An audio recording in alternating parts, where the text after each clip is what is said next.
আসসালামু আলাইকুম। দর্শকের কথা অনুষ্ঠানে আপনাদের সকলকে আমন্ত্রণ জানাচ্ছি। আজ আমরা যে কন্টেন্টের দর্শকের কমেন্টের উপর আলোচনা করব সেটা গতকালকে আমরা আপ করেছিলাম এবং সেটার শিরোনাম ছিল, আপনারা দেখুন, 5 আগস্ট কি বলবেন শেখ হাসিনা, এবং তারপর সেটা থাম্বনেইলে ছিল যে ভারতে চাণক্য রাজনীতি এবং 2 বছর পর প্রকাশ্যে আসছেন শেখ হাসিনা।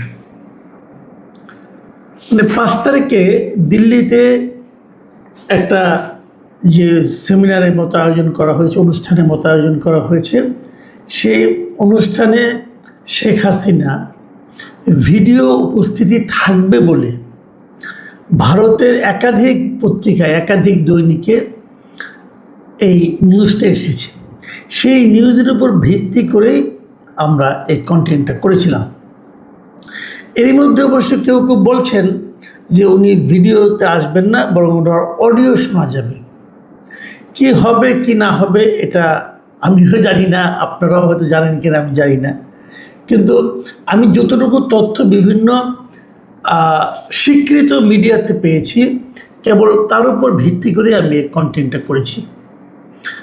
অনেকে নানা রকম কথা বলছেন, তাকে নাকি কি বলেছেন, ভারতের কোন সাংবাদিক নাকি বলেছেন, হতে পারে এরকম, আমি জানি না। তারা বলেছেন যে উনি অডিওতে আসবেন, সেটাও হতে পারে, কিন্তু আমি ওরকম একজন ব্যক্তির উপর নির্ভর না করে আমি একটা মিডিয়ার উপর নির্ভর করেছি। দ্য ইন্ডিয়া টুডে আছে, এখান থেকে একটা, তো দ্য হিন্দু আছে। দ্য হিন্দু তো খুবই গুরুত্বপূর্ণ মিডিয়া ভারতে, তো সেগুলোতে যা লিখেছে তার উপর ভিত্তি করে আমি এই কন্টেন্টটা বানিয়েছিলাম গতকালকে, এবং এর উপর বেশ কিছু কমেন্ট এসেছে। এবারে কমেন্টগুলি এমন যে এটা নিয়ে আসলে খুব বেশি কিছু বলার হয়তো থাকবে না। যেগুলোতে বেশি মন্তব্য করার নাই সেগুলো আমি কেবল পড়েই যাব, তারপরে যতটুকু সম্ভব আলোচনা করব। প্রথম যে মন্তব্যটা পড়ব সেটা লিখেছেন রাব্বি এক্স আহমেদ। তিনি লিখেছেন, দালাল নাম্বার 1 মাসুদ বাটপার কামাল। কি বুঝলেন ভাই? এখান থেকে কিছুই বুঝবেন না। মানে ওনার ইচ্ছা হয়েছে মনের মাধুরী মিশিয়ে উনি আমাকে একটু গালি দিয়েছেন। কি গালি দিবেন বুঝতেও পারছিলেন না, এই জন্য একবার বাটপার, একবার দালাল, যা বলার বলেছেন। আমি এটা পড়লাম কেন? হয়তো বলবেন যে এটা না পড়লেও পারতাম। আমি পড়েছি এই কারণে যে বেশ কয়েকটা কমেন্ট একটার থেকে, আমি কিন্তু এক জায়গা থেকে নিয়েছি, একই কন্টেন্ট থেকে নিয়েছি। দেখেন, একই কন্টেন্টে এক একজন এক এক রকম মন্তব্য করছেন, কাজে সেগুলো সম্বন্ধে একটা ধারণা দিয়ে পরে আমি আমার ব্যাখ্যাটা করছি। এরপর একটা লিখেছেন ইদ্রিস আলী। তিনি লিখেছেন, হাসিনা বলবে, মাসুদ কামাল তুমি তোমার কাজ চালিয়ে যাও, তোমার ভবিষ্যৎ আমার হাতে। আমি ভাই এই কথার সঙ্গে একমত না, এই কারণে যে আমার ভবিষ্যৎ কারো হাতে না। কেউ কারো ভবিষ্যৎ ঠিক করে দিতে পারে না, কোনো মানুষই পারে না। যে শেখ হাসিনা একজন মানুষ, তো ওনার হাতে আমার ভবিষ্যৎ কীভাবে হবে? যেখানে ওনার নিজের ভবিষ্যৎই ওনার হাতে না, উনি অন্যের ভবিষ্যৎ কীভাবে দেখবেন আমি বলতে পারবো না। এটা হলো এডুকেশন অ্যান্ড জব নিউজ, মানে একটা প্রতিষ্ঠানের নামে এটা এসেছে। সেখানে উনি লিখেছেন, মাসুদ ভাই, শেখ হাসিনা ক্ষমতায় আসলে আপনাকে শেখ হাসিনার তথ্য উপদেষ্টা বানানো হবে। আওয়ামী লীগের এই দুঃসময়ে আপনার ও আনিস আলমগীরের অবদান কোনোদিনও ভোলা যাবে না। যাও, এগুলো তো পড়লাম এই কারণে একটা ধারণা পাওয়ার জন্য লোকে কে কি বলছে। এটা লিখেছেন 1 2 3 4 5 6 7 8 9 10 11 12 13 14 15, এটা হলো নাম। উনি লিখেছেন, কাপুরুষ হয়ে শেখ হাসিনাকে নিয়ে ভিডিও বানান কেন? পান্না ভাইদের মতো সাহসী হতে পারবেন না? দেখেন ভাই, আমার এই ভিডিওটাকে আপনার কাছে কাপুরুষিত মনে হয়েছে। মানে আমি যা লিখেছি এটা উনি মনে করেছেন যে আমি শেখ হাসিনার বিষয়ে ভিডিও বানাতে যে অতটা সাহস দেখাতে পারেনি। পান্না ভাইদের মতো সাহসী হতে বলেছেন। পান্না অবশ্যই সাহসী, কোনো সন্দেহ নাই, আমাদের খুবই ক্লোজ। কিন্তু প্রত্যেকটা মানুষ তো যার যার মতো, তাই না? ওনার একটা স্টাইল, আমার আরেকটা স্টাইল। আর যদি সাহসের কথা বলেন, তাহলে আপনাকে বলি, আপনি তো নিজের নামটা লেখার মধ্যে সাহস পান নাই। এক দুই করতে করতে 15 পর্যন্ত চলে গেছেন, কিন্তু নিজের নাম লেখার সাহস পান নাই। তো আপনার মতো মানে এত সাহসী ব্যক্তি অন্যকে কাপুরুষ অথবা সুপুরুষ বলার কতটুকু যোগ্যতা রাখেন আমি বুঝতে পারছি না। এটা লিখেছেন মাহবুবুল আরেফিন। তিনি লিখেছেন, একটা ঘৃণিত খুনিকে নিয়ে আপনি কন্টেন্ট বানান, এটাই আমাকে অবাক করে। এক সময় আপনাকে ফলো করতাম, কিন্তু এখন আর করি না। আপনি আসলে কি জিনিস তা ধীরে ধীরে প্রকাশ পাচ্ছে। তবে যে আশায় করছেন তা কোনোদিনই মিটবে না, যদি না আমরা জুলাই 24-এ শহীদদের সাথে বিশ্বাসঘাতকতা করি। আওয়ামী লীগের সময় তারেক জিয়াকে নিয়ে তো এরকম কোনো আলোচনা করেননি। আওয়ামী লীগের সময় তারেক জিয়াকে নিয়ে এই ধরনের আলোচনা করিনি, এটা আপনি কি করে জানলেন? আপনি কি তখন আমার ভিডিও দেখতেন? আমি একাধিক ভিডিওতে, একাধিক প্ল্যাটফর্মে, একাধিক টেলিভিশনে আমি এটা বলেছি যে তারেক রহমানের উপর যে এম্বার্গো দেওয়া হয়েছে আদালতের মাধ্যমে, যে তার কথা প্রচার করা যাবে না, এটা অগণতান্ত্রিক। একাধিকবার বলেছি। আপনি দেখেননি আপনার লিমিটেশনস, তা আপনার এই সীমাবদ্ধতা, সেটা আমার উপর চাপাচ্ছেন কেন ভাই? মহসিনুল কবির লিখেছেন, সবসময় সরকারকে সতর্ক করার জন্য বক্তব্য দেন আপনি। এটা কিন্তু আবার উল্টা। এতক্ষণ কিন্তু আওয়ামী লীগের পাচাটা ছিলাম, এখন উনি বলতেছেন আমি নাকি সরকারকে সতর্ক করে দিই, সরকারকে হেল্প করছি, মানে আমি আসলে বিএনপির লোক আর কি, এটা উনি বলার চেষ্টা করছেন।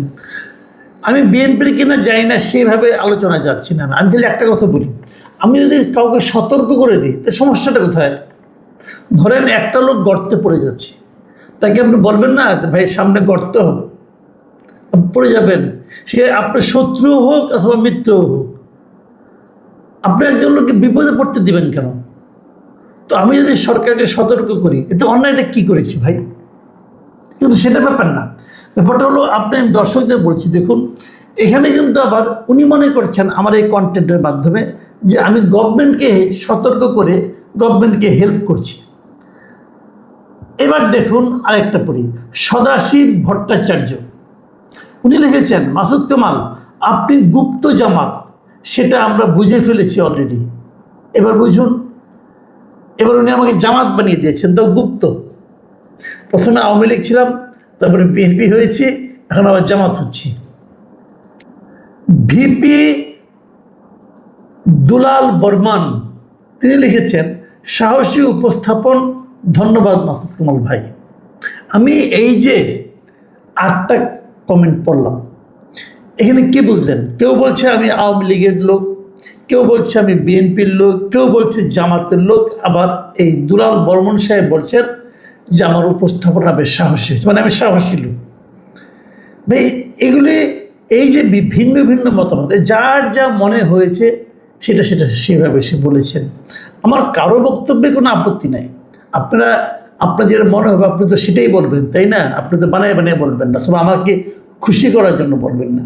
কিন্তু আমার খালি একটাই আপনাদের কাছে আবেদন, সেটা হলো যে নিজের মতের সঙ্গে না মিললে একজনকে গালাগালি করবেন না প্লিজ। আপনি সমালোচনা করুন। যখন এই যে আমি এতগুলি পড়লাম, এখানে কেউ কিন্তু তাদের বক্তব্যের পেছনে কোনো যুক্তি দেন নাই, সবাই যার যার মতো বলে গেছেন। এটা ওপেন প্ল্যাটফর্ম, বলার অধিকার তো আপনার আছেই, কিন্তু তারপরে আমি রিকোয়েস্ট করবো, যাই বলেন লজিক দিয়ে বলেন এবং আপনার বক্তব্যের পেছনে দু একটা যুক্তি অথবা উদাহরণ দেন। গোলাম রাব্বি লিখেছেন এবারে মন্তব্যটা, লিখেছেন, এবার মাসুদ কামাল স্যার ভিতরে ভিতরে অনেক খুশি। যাক, এবার আসল কথায় আসি। একটা সরকার বিনা ভোটে 17 বছর ক্ষমতায় থেকে নির্বাচন ব্যবস্থা, বিচার বিভাগ, শিক্ষা, পুলিশ, সেনাবাহিনী, ব্যাংকিং ব্যবস্থা উন্নয়নের নামে লাখ লাখ কোটি টাকা লুটপাট ও পাচার ও গুম খুন সব শেষ। জুলাই আন্দোলনে গণহত্যা করে তার বিচার কার্যকরের মাধ্যমে যদি সাজা না হয়ে আবার এদেশে রাজনীতি করার সুযোগ পায়, তাহলে মনে রাখবেন এদেশে কোনোদিন আর কোনো হত্যার বিচার হবে না। ভাই আমি আপনার সঙ্গে একটা কথা বলি, আমি যে কোনো হত্যারে আমি বিচার চাই। সকল হত্যার বিচার হওয়া উচিত। বিচারে যদি কেউ নির্দোষ হয়, নির্দোষ হবে। এই জুলাই হত্যার সময় যে পুলিশগুলিকে হত্যা করে, সমস্ত পুলিশকে হত্যা করা হয়েছে, আমি তারও বিচার চাই। কারণ পুলিশের জীবনও তো জীবন, সে তো অর্ডার ফলো করেছে। যিনি অর্ডার দিয়েছেন তাকে বিচার করেন। যদি বিচারে প্রমাণ হয় যে ওই পুলিশটাকে হত্যা না করলে আন্দোলন সফল হতো না, তাহলে আপনি তার কোনো শাস্তি দেন না। কিন্তু সকল হত্যার বিচার হওয়া উচিত। মাহমুদ মনির লিখেছেন, ভাই লাইভে আসবে তা বলে নাই, ভার্চুয়ালি যোগ দিবে। আগেও একবার ভাষণ দিয়েছিলেন, কিন্তু সেটা রেকর্ড করা ভাষণ ছিল। আর এইবার সরাসরি ফোনে প্রশ্নের উত্তর দিবেন। আমি 99% শিওর তিনি দেখা দিবেন না। উনি যেই দিন দেশের উদ্দেশ্যে রওনা দেবেন সেই দিন দেখা দেবেন।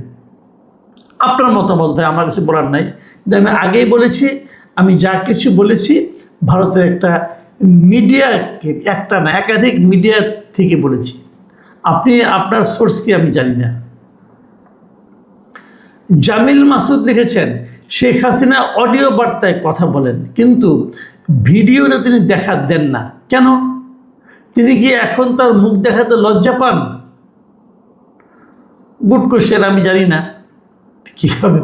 হরিপদ লিখেছেন, শ্রদ্ধা বড় ভাই, আপনার কাছে প্রশ্ন, শেখ হাসিনা কি বাংলাদেশে কারো কাছে লিখিত দিয়ে গেছে যে আমি আর জীবনে রাজনীতি করব না? এরকম কোনো দলিল আছে? তাহলে সে কেন কথা বলতে পারবে না? বরং বাংলাদেশ সরকারের উচিত, যেহেতু সে আসতে চাইতেছে, তাকে সার্বিক সহযোগিতা করে নিয়ে এসে আইনের মুখোমুখি করা। হরিপদ সাহেবের সঙ্গে কিন্তু আমি মোটামুটি একমত। মুক্তার হোসেন লিখেছেন, জুলাই আপনাদেরকে কি দিয়েছে একবার সাহস করে বলুন। কোটামুক্ত বাংলাদেশ, দুর্নীতিমুক্ত রাষ্ট্র, শোষণমুক্ত সমাজ, বাক স্বাধীনতা, আইনের শাসন, অর্থনৈতিক মুক্তি, সামাজিক উন্নয়ন, আইন শৃঙ্খলার স্থিতিশীলতা, নিরাপদ জনজীবন, ন্যূনতম মানবাধিকার। কোথায় সেগুলো? যে স্বপ্ন দেখানো হয়েছিল তা আজ কি বাস্তব, নাকি শুধুই মিথ্যা আশ্বাসের জাল? দেশ কি এগিয়েছে নাকি পিছিয়ে গেছে? মানুষ কি স্বস্তিতে আছে নাকি আতঙ্কে? চোখ খুলে দেখুন, সত্যটা বুঝুন। সময় এসেছে প্রশ্ন করার, জবাব চাওয়ার। কারণ ইতিহাস কখনো মিথ্যাকে ক্ষমা করে না। স্টেগানোগ্রাফি লিখেছেন, সূর্য যেমন পূর্ব দিকে ওঠে পশ্চিম দিকে অস্ত যায়, এটা যেমন সত্য, শেখ হাসিনা আসবেন এবং এই ভঙ্গুর দেশ আবার নতুন করে পুনর্গঠন করবেন, এটাও তেমন সত্য। That is called universal truth. Nasrin Islam লিখেছেন, দেশ সবার, শেখ হাসিনা ও বাংলাদেশ, ওনার সরকার পরিচালনায় ভুল থাকতেই পারে। বিএনপি এরশাদ আমলের সরকার পরিচালনায় ভুল ছিল, তাই বলে ইউনুস বাটপার মব সৃষ্টি করে ওনাকে দেশ থেকে বাধ্য করবেন, এটা কোন শয়তানি? একটা নিরপেক্ষ নির্বাচন হোক, দেশের মানুষ রাজনৈতিক নেতার বিচার করবে, রাজনৈতিক দলের ভবিষ্যৎ নির্ধারণ করবে ভোটের মাধ্যমে। আর জুলাই আগস্ট হত্যাকাণ্ডের সঠিক তদন্ত হোক, অনেক কিছুই বের হয়ে যাবে। দেখুন, এখানে একটা কথা আমি বলি, ইউনুস সাহেব কিন্তু শেখ হাসিনাকে দেশ থেকে বাধ্য করেন নাই। শেখ হাসিনা দেশ থেকে করার পরেও 3 দিন পরে ইউনুস সাহেব এসে দায়িত্ব নিয়েছেন। ইউনুসকে আপনারা পছন্দ করতেই পারেন, কিন্তু যে দায়টা তার না, সেটা তার উপর দয়া করে চাপাবেন না। বন্যা আক্তার লিখেছেন, শ্রদ্ধেয় সাংবাদিক মাসুদ কামাল ভাই, দয়া করে বলবেন কি ফ্যাসিস্ট শেখ হাসিনা চলে যাওয়ার পর আমরা কি কি সুবিধা পেয়েছি, আগের চাইতে কোন জায়গায় আমরা উন্নতি করেছি? এই প্রশ্নটা আপনি করতেই পারেন। লাকি বেগম লিখেছেন, মাসুদ কামাল ভাই, আমার কিছু জানার বিষয় আপনি পরবর্তীতে আলোচনা করবেন।